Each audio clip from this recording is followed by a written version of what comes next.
ಮರಾಠಿ ಪುಂಡರ ಸೊಕ್ಕನ್ನ ಸದೆಬಡಿಯೋದಕ್ಕೆ ಅಖಂಡ ಕರ್ನಾಟಕ ಬಂದ್ಗೆ ಕರೆಯನ್ನು ಕೊಡಲಾಗಿದೆ. ಇದಕ್ಕೆ ಚಿತ್ರೋದ್ಯಮ ಕೂಡ ಬೆಂಬಲವನ್ನು ಸೂಚಿಸಿದೆ. ಶನಿವಾರದ ಕರ್ನಾಟಕ ಬಂದ್ಗೆ ಚಿತ್ರೋದ್ಯಮದ ಬೆಂಬಲ. ಬಂದ್ ಬೆಂಬಲಿಸಿದೆ ಕಲಾವಿದರ ಸಂಘ ಅನ್ನೋದು ಗೊತ್ತಾಗ್ತಾ ಇದೆ.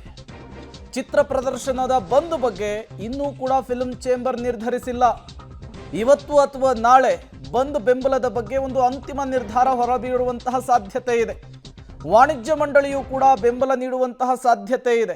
ಹಾಗಾಗಿ ಶನಿವಾರ ಅಖಂಡ ಕರ್ನಾಟಕ ಬಂದ್ಗೆ ಕನ್ನಡ ಪರ ಸಂಘಟನೆಗಳು ಏನು ಕರೆ ಕೊಟ್ಟಿದ್ದಾವೋ ಅದಕ್ಕೆ ಈಗ ಚಿತ್ರೋದ್ಯಮ ಕೂಡ ಬೆಂಬಲವನ್ನು ಕೊಟ್ಟಿರುವಂಥದ್ದು. ಕೇವಲ ಚಿತ್ರೀಕರಣ ಅಥವಾ ಫಿಲ್ಮ್ ಪ್ರದರ್ಶನವನ್ನು ಸ್ಟಾಪ್ ಮಾಡಿ ಮನೆಯಲ್ಲೇ ಇರ್ತಾರಾ ಅಥವಾ ಕನ್ನಡ ಪರ ಹೋರಾಟಗಾರರ ಜೊತೆಗೆ ಏನಾದರೂ ಕನ್ನಡ ಚಿತ್ರರಂಗದ ಗಣ್ಯರು ಭಾಗಿಯಾಗ್ತಾರಾ ಅನ್ನೋದು ಈಗಿರುವಂತಹ ಪ್ರಶ್ನೆ.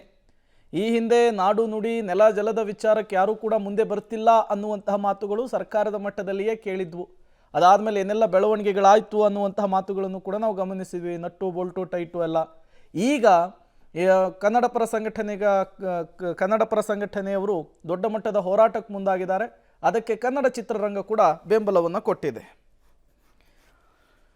ಮತ್ತಷ್ಟು ಡೀಟೇಲ್ಸನ್ನು ಕೊಡ್ತಾರೆ ನಮ್ಮ ಪ್ರತಿನಿಧಿ ಧನು ದೂರವಾಣಿ ಸಂಪರ್ಕದಲ್ಲಿ ಜಾಯಿನ್ ಆಗಿದ್ದಾರೆ. ಧನು, ಶನಿವಾರ ಅಖಂಡ ಕರ್ನಾಟಕ ಬಂದು ಕನ್ನಡ ಪರ ಸಂಘಟನೆಗಳ ಈ ಹೋರಾಟಕ್ಕೆ, ಕನ್ನಡ ಪರ ಈ ದೊಡ್ಡ ಮಟ್ಟದ ಹೋರಾಟಕ್ಕೆ ಈಗ ಕನ್ನಡ ಚಿತ್ರರಂಗ ಕೂಡ ಕೈ ಜೋಡಿಸಿದೆ ಅನ್ನುವಂತಹ ಮಾಹಿತಿ ಸಿಗ್ತಾ ಇದೆ. ಕೇವಲ ಬೆಂಬಲವನ್ನು ಕೊಟ್ಟು ಸುಮ್ಮನಾಗ್ತಾರೋ ಅಥವಾ ಫೀಲ್ಡಿಗಳೇನಾದರೂ ಹೋರಾಟ ಮಾಡುವಂತಹ ಸಾಧ್ಯತೆ ಇದೆಯೋ? ಏನೆಲ್ಲ ಡೀಟೇಲ್ಸ್ ಸಿಗ್ತಾ ಇದೆ ಅಂತ? ಎಸ್ ಪ್ರೇಮ್, ಈಗ 22ನೇ ತಾರೀಕು ಅಖಂಡ ಕರ್ನಾಟಕ ಬಂದ್ ಏನ್ ಕರೆ ಕೊಟ್ಟಿರ್ತಕ್ಕಂಥದ್ದು, ವಿವಿಧ ಕನ್ನಡ ಪರ ಸಂಘಟನೆಗಳು ಏನು ಕರೆಗೆ ಕೊಟ್ಟು ಏನು ಈ ಬಂದ್ಗೆ ಕರೆ ಕೊಟ್ಟಿರ್ತಕ್ಕಂಥದ್ದು, ಈ ಹಿನ್ನೆಲೆಯಾಗಿ ಈಗಾಗಲೇ ಚಿತ್ರರಂಗದಲ್ಲೂ ಕೂಡ ಸಾಕಷ್ಟು ಚರ್ಚೆಗಳು ಶುರುವಾಗಿರ್ತಕ್ಕಂಥದ್ದು. ಈಗ ವಾಣಿಜ್ಯ ಮಂಡಳಿಯಲ್ಲೂ ಕೂಡ ಇದೇ ವಿಚಾರವಾಗಿ ಈಗ ಹೈ ವೋಲ್ಟೇಜ್ ಒಂದು ಸಭೆ ನಡೀತಾ ಇರ್ತಕ್ಕಂಥದ್ದು. ಮಧ್ಯಾಹ್ನದ ನಂತರ ಈಗ ಮಾಧ್ಯಮಕ್ಕೂ ಕೂಡ ಏನು ಈ ಒಂದು ಸಭೆಯಲ್ಲಿ ಒಂದು ನಿರ್ಧಾರ ಮಾಡಿ ಈ ಒಂದು ಬಂದ್ಗೆ ಬೆಂಬಲ ಯಾವ ರೀತಿಯಾದಂತಹ ಬೆಂಬಲ ನೀಡಬೇಕು, ನೈತಿಕವಾಗಿ ನೀಡಬೇಕು ಅಥವಾ ರೋಡಿಗಿಳಿದು ಒಂದು ಪ್ರತಿಭಟನೆಯಲ್ಲಿ ಭಾಗಿಯಾಗೋದು ಅಥವಾ ಚಿತ್ರಮಂದಿರಗಳ ಬಂದ್ ಮಾಡೋದು ಅಥವಾ ಎಷ್ಟು ಪ್ರದರ್ಶನ ಮಾಡ್ಬೇಕು ಏನು ಅನ್ನೋದ್ರ ಬಗ್ಗೆ ಕೂಡ ಈಗ ಅವತ್ತು ಮತ್ತೆ ಚಿತ್ರೀಕರಣ ಕೂಡ ಮಾಡ್ಬೇಕಾಗುತ್ತೆ. ಸೊ ಚಿತ್ರೀಕರಣಕ್ಕೂ ಏನಾದ್ರು ಬಂದ್ ಮಾಡೋಂಥದ್ದು ಏನಿರುತ್ತೆ, ಚಿತ್ರೀಕರಣ ಇರುತ್ತೆ. ಹಾಗಾಗಿ ಸೊ ಯಾವ ರೀತಿಯಾದಂತಹ ಬೆಂಬಲವನ್ನ ಸೂಚಿಸಬೇಕು ಅನ್ನೋ ಒಂದು ನಿಟ್ಟಿನಲ್ಲಿ ಈಗಾಗಲೇ ವಾಣಿಜ್ಯ ಮಂಡಳಿಯಲ್ಲಿ ಇದೇ ಕುರಿತಾಗಿ ಈಗ ಸಾಕಷ್ಟು ಚರ್ಚೆಗಳು, ಅಂದ್ರೆ ನಿರ್ಮಾಪಕ ವಲಯ, ನಿರ್ದೇಶಕ ವಲಯ ಮತ್ತೆ ವಾಣಿಜ್ಯ ಮಂಡಳಿಯ ಪದಾಧಿಕಾರಿಗಳೆಲ್ಲ ಸೇರಿ ಈಗ ಒಂದು ಸಭೆಯನ್ನ ಮಾಡ್ತಾ ಇರ್ತಕ್ಕಂಥದ್ದು. ಇನ್ನು ಜೊತೆಗೆ ಕಲಾವಿದರ ಸಂಘದ ಖಜಾಂಚಿ ಆದಂತ ದೊಡ್ಡಣ್ಣವರು ಕೂಡ ಪಬ್ಲಿಕ್ ಟಿವಿಗೆ ಮಾಹಿತಿಯನ್ನ ನೀಡಿರ್ತಕ್ಕಂಥದ್ದು. ನಾವು ಕೂಡ ಹಿಂದೆ ನೆಲ ಜಲ ಮತ್ತೆ ನಾಡು ನುಡಿಯ ವಿಚಾರವಾಗಿ ಬಂದಂತ ಸಂದರ್ಭದಲ್ಲಿ ನಾವು ಸಪೋರ್ಟ್ ಮಾಡಿದೇವಿ.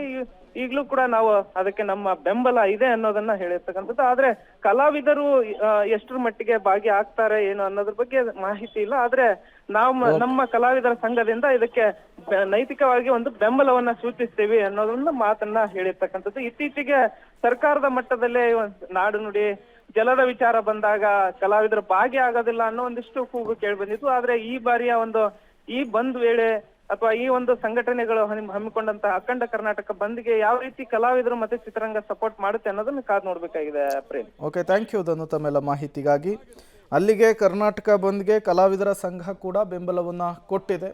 ಬಟ್ ಮತ್ತೇನೇನೆಲ್ಲ ಬೆಳವಣಿಗೆಗಳಾಗುತ್ತೆ ಅನ್ನೋದನ್ನು ಕಾದು ನೋಡಬೇಕಿದೆ. ಚಿತ್ರ ಪ್ರದರ್ಶನ ಸ್ಥಗಿತವಾಗುತ್ತಾ, ಚಿತ್ರ ಶೂಟೀಕರಣ ಸ್ಥಗಿತವಾಗುತ್ತಾ, ಜೊತೆಗೆ ಕಲಾವಿದರುಗಳೆಲ್ಲ ಕನ್ನಡ ಪರ ಸಂಘಟನೆಗಳ ಜೊತೆಗೆ ಕೈ ಜೋಡಿಸಿ ಬೀದಿಗಿಳಿದು ಹೋರಾಟವನ್ನು ಮಾಡ್ತಾರಾ? ಅದು ಇವತ್ತು ಸಂಜೆ ಅಥವಾ ನಾಳೆ ಬೆಳಗ್ಗೆ ಅಷ್ಟೊತ್ತಲ್ಲಿ ಗೊತ್ತಾಗುತ್ತೆ.